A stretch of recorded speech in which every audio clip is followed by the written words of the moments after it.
Hi everybody, I'm Alex from SitePoint and I've been SitePoint's CSS guru for about the last 10 years now. I've also written probably 100 articles and newsletters and video casts and the like on front-end development. You might have seen my Cicada principle article a couple of years back, which changed the way that people do backgrounds in CSS, and more recently my CSS3 Pong demonstration did the unthinkable by using CSS to generate a working version of Pong, the game, with HTML. So why am I talking to you today?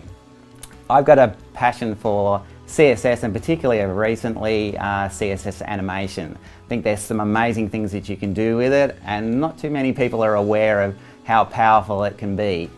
I'd really like to get into teaching a course on this stuff because there really isn't anything out there at the moment that teaches anything beyond the basics, and I think that that's stuff that I really know a lot about, and I'd love to get out there and show lots of people how to do that sort of thing.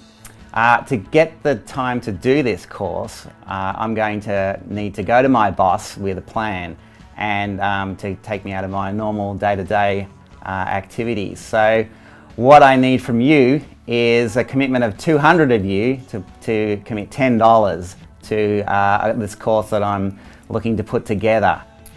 So what are we going to cover in the course? We're going to make sure that you've got a perfect primer on the syntax, on how to get going. So if you've done only a little bit of CSS animation, we'll make sure that's covered early on.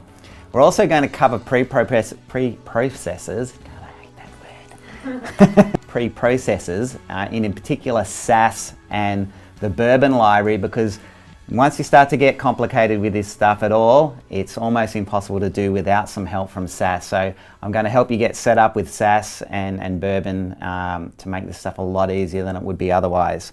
We're going to cover sprite animation with the CSS, which is something that a lot of people don't know that you can do. We'll be using blur and shadow effects and animating those on the fly to create smoke and fog-like effects that don't seem like they're possible with CSS until you see them done.